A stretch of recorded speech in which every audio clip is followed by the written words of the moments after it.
इंसान की फितरत भी बड़ी अजीब है। डूबता है तो पानी को दोष देता है, गिरता है तो पत्थर को दोष देता है, कुछ कर नहीं पाता तो नसीब को दोष देता है। मुश्किल राहें भी आसान हो जाती है, हर राह पर पहचान हो जाती है। जो लोग मुस्कुरा के करते हैं सामना, किस्मत उनकी गुलाम हो जाती है। भाग्य और दूसरों को दोष क्यों देना, जब सपने हमारे हैं तो कोशिशें भी हमारी होनी चाहिए। फर्क होता है खुदा और फकीर में, फर्क होता है किस्मत और लकीर में। अगर कुछ चाहो और न मिले तो समझ लेना कुछ और अच्छा लिखा है तकदीर में। माता पिता बनना अत्यंत सुखद अनुभव है। उत्साह से जीवन जीना और स्वयं पर महारत हासिल करना खुशी देता है। तुम उसके लिए शोक करते हो जो शोक करने के योग्य नहीं है, और फिर भी ज्ञान की बातें करते हो। बुद्धिमान व्यक्ति ना जीवित और ना ही मृत व्यक्ति के लिए शोक करते हैं। तुम अपनी पीड़ा के लिए संसार को दोष मत दो, अपने मन को समझाओ। तुम्हारे मन का परिवर्तन ही तुम्हारे दुखों का अंत है। अगर तुम अपना कल्याण करना चाहते हो तो सभी तरह के उपदेशों, सभी धर्मों को छोड़कर मेरी शरण में आ जाओ, मैं तुम्हें मुक्ति प्रदान करूंगा।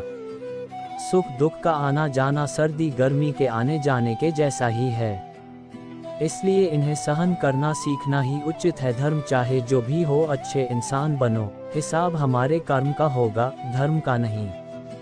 तुम्हारा मोहग्रस्त होकर अपने कर्तव्य पथ से हट जाना मूर्खता है, क्योंकि इससे ना तो तुम्हें स्वर्ग की प्राप्ति होगी और ना ही तुम्हारी कीर्ति बढ़ेगी। बुरा वक्त आपको जिंदगी के उन सच से सामना करवाता है जिनका आपने अपने अच्छे वक्त में कभी ख्याल भी नहीं किया होता है। किसी दूसरे के जीवन के साथ पूर्ण रूप से जीने से अच्छा है कि हम अपने समय के भाग्य के अनुसार अपूर्ण जिए। जीवन को भगवान से जोड़ दो, सब भगवान पर छोड़ दो। शांत रहना सही है, पर जब गलत हो तब नहीं। खुशियां मन की एक स्थिति है, बाहरी दुनिया से इसका कोई लेना देना नहीं है। माता पिता बनना अत्यंत सुखद अनुभव है। उत्साह से जीवन जीना और स्वयं पर महारत हासिल करना खुशी देता है। दया होनी चाहिए, कमजोरी नहीं, ज्ञान होना चाहिए, अहंकार नहीं। हमारी आस्था की परीक्षा तब होती है जब हम जो चाहे वो न मिले और फिर भी हमारे दिल से प्रभु के लिए शुक्रिया ही निकले। समय कभी नहीं रुकता। आज यदि बुरा चल रहा है तो कल अवश्य अच्छा आएगा। आप केवल निस्वार्थ भाव से कर्म कीजिए और वही आपके हाथ में है। इंसान चाहे जितना भी खुद को व्यस्त रख ले, जिससे वो प्रेम करता है उसकी यादों से नहीं बच सकता। किसी के प्रति मन में क्रोध लिए रहने की अपेक्षा उसे तुरंत प्रकट कर देना अधिक अच्छा है। जैसे क्षण भर में जल जाना देर तक सुलगने से अधिक अच्छा मनुष्य जन्म लेता है तो उसके पास सांसें तो होती हैं, पर कोई नाम नहीं होता। जब मृत्यु होती है तो उसके पास नाम तो होता है पर सांसें नहीं होती। इसी सांस और नाम के बीच की यात्रा को जीवन कहते हैं। न किसी के अभाव में जियो, न किसी के प्रभाव में जियो। ये जिंदगी है आपकी, अपने स्वभाव में जियो। मौन सबसे अच्छा उत्तर है किसी ऐसे व्यक्ति के लिए जो आपके शब्दों को महत्व नहीं देता। जैसे तेल समाप्त हो जाने पर दीपक बुझ जाता है, उसी प्रकार कर्म के क्षीण हो जाने पर भाग्य भी नष्ट हो जाता है। जीवन में कभी निराश नहीं होना चाहिए, क्योंकि कमजोर आपका वक्त होता आप नहीं। अनुमान मन की कल्पना है और अनुभव जिंदगी का सबक है।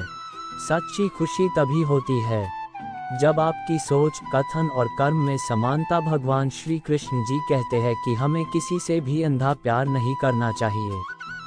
हमारा किसी के प्रति अंधा प्यार हमें कभी भी आगे बढ़ने नहीं देता। अधिक प्रेम भी व्यक्ति को, मनुष्य का जीवन केवल उसके कर्मों पर चलता है। अंध को जैसा कर्म होता है वैसा उसका जीवन होता है। अपने सबसे खास से धोखा खाने के बाद लोग चाहकर भी किसी पर संपूर्ण प्रतिशत भरोसा नहीं कर पाते। यही सत्य है।